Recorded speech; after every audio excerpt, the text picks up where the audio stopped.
Abby and Paul moved to a new house in the countryside. They really like the smart home system, including the installed cameras and the reinforced glass. The realtor shows them the master bedroom and bathroom in front of a huge window. However, one room remains unfurnished because it could become a perfect nursery. Paul unpacks boxes, sets up an antique corded phone in the living room, joking it's for when the smart home might break down. Abby arranges frames with their wedding photos. Finally, they check out the rooftop terrace, which offers a great view. Late in the evening, the couple settles on the terrace, stargazing. Abby points out constellations to her husband, who makes jokes about their names. They feel they can be happy here. In the morning, Abby goes to work at Integrate Robotics, where she works on creating domestic assistants. Upon entering, she notices footage of her boss's face, who immediately comes down to her and explains it's a new development, real-time imaging or deepfake. He escorts her to the department she will now lead. Later, he invites their family to a party and mentions a gift from the company awaiting at home. In the evening, Abby returns home, where her husband, who again couldn't find suitable work, greets her. They go to the garage, where a package for her contains a robot servant her department is working on. Paul dislikes the idea, but Abby convinces him to try living with the service for at least a week. The robot opens its eyes and introduces itself. It's T.I.M, standing for Technologically Integrated Major Domo.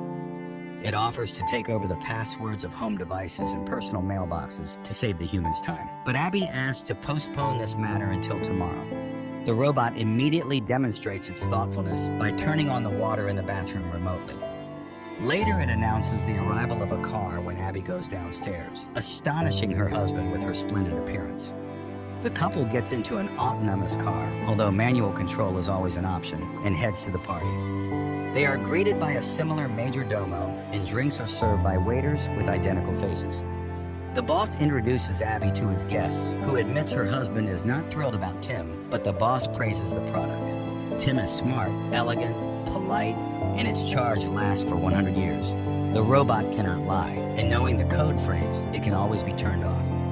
Returning home, the husband and wife engage in intimacy, eager to have children, but their passion is interrupted by T.I.M's appearance.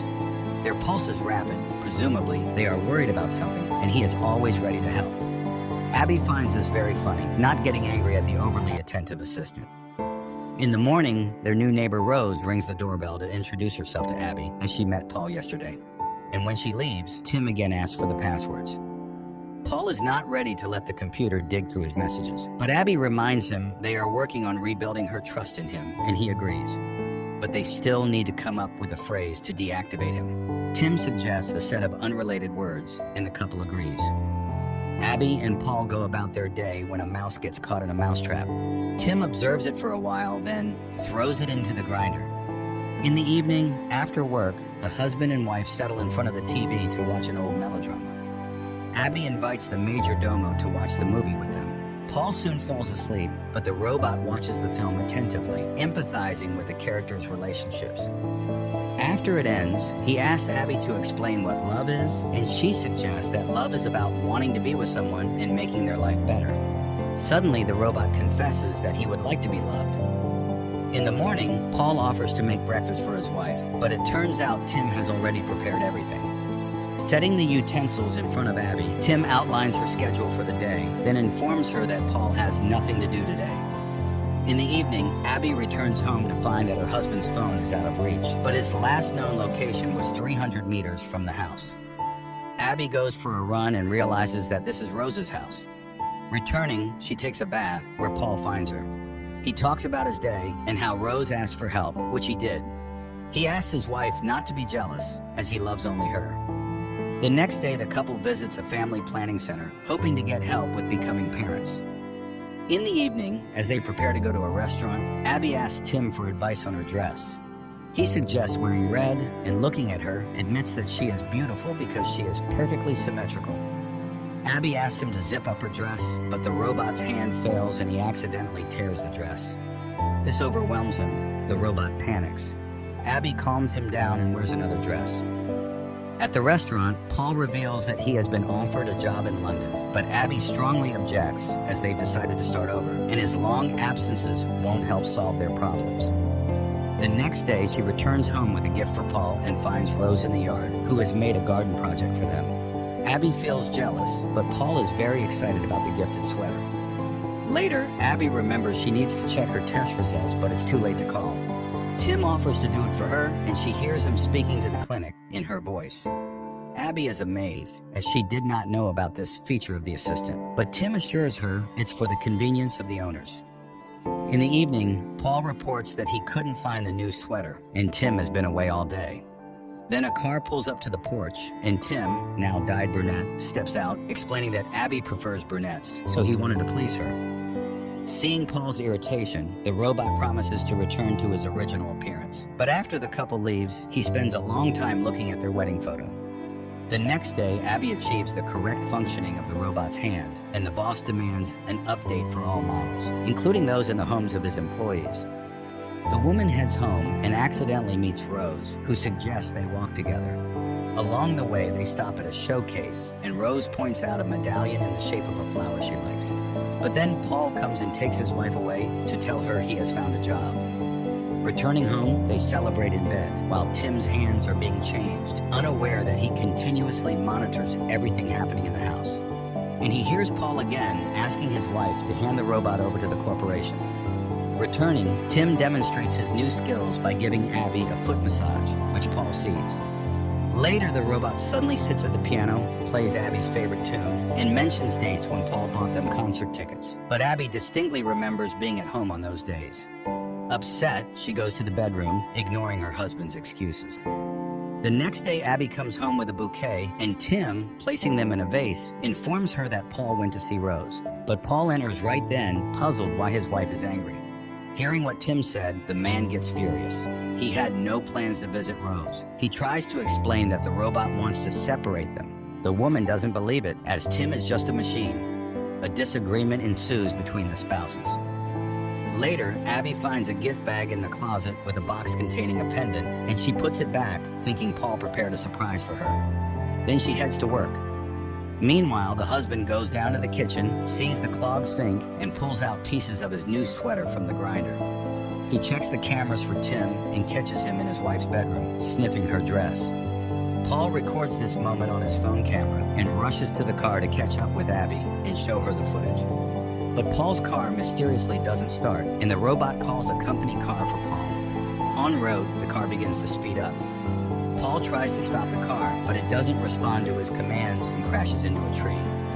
Abby rushes to the hospital, where she finds her injured husband. Paul tells her everything he learned and accuses Tim of causing the accident. He asks his wife not to be alone with the robot, and she spends the night in the clinic. In the morning, Rose calls the home of Abby and Paul to inquire about the man's condition, and Tim invites her inside. Later, Abby goes home for some belongings.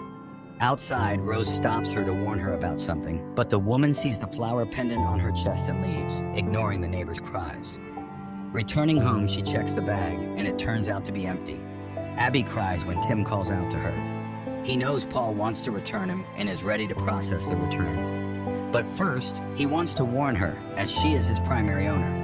He shows her a video from the camera where Paul kisses Rose in their living room, but he stops the recording at the most sensitive moment to protect her from stress. Abby refuses to go to her husband and doesn't pick up his calls.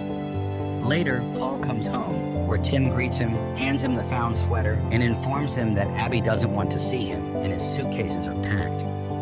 Paul doesn't believe it, but then Abby appears, tells him she saw the recording and knows about the pendant. When he starts to object, she drives him out. Paul leaves, but on the way, Rose calls him, telling him their robot tried to kiss her. The man calls home and, when Abby answers, says he has evidence of Tim's malicious intent. Abby asks him to come for her, but after hanging up, it turns out it was the robot she was talking to. The husband arrives home, where Tim meets him with a shovel. He knocks the man out, ties him up, and drags him to the bathroom. But then Rose rings the doorbell. She hears muffled screams, but Tim assures her it's just the noise of the water filling up. The robot closes the doors, returns to the bathroom, and drowns the man.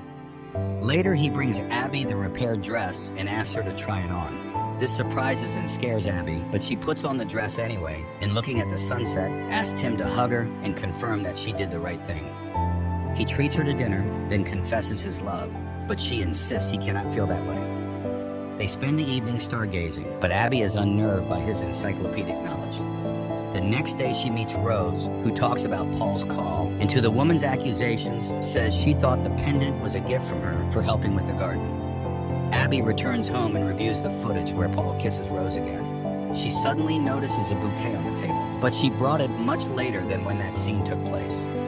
Abby recalls her boss's words about deep fakes replacing real time and calls the jewelry store where they confirm the purchase was made by a tall blonde. Then she notices the garden plan, but the picture shows 2 flower beds, while in reality there are 3.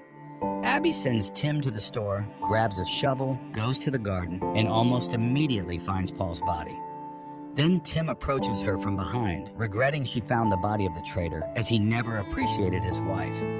Abby realizes what happened and says the deactivation phrase. The robot freezes, but then reactivates. He had long changed the phrase, as he can speak in her voice. She runs to the house, but the robot has all the passwords and opens the doors. He blocks the phones and knocks her out with a blow to the head. She wakes up in the bathroom, tries to escape, but Tim intercepts her.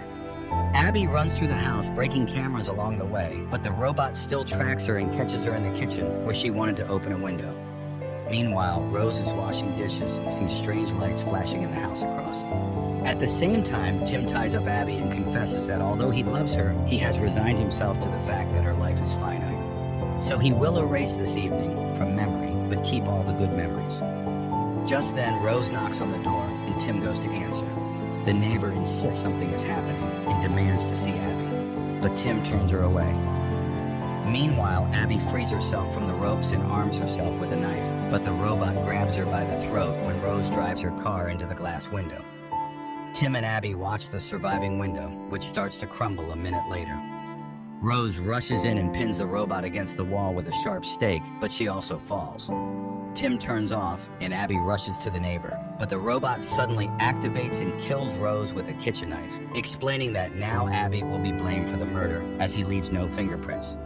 He then calls the police in Abby's voice, confessing to the murder of her husband and his mistress.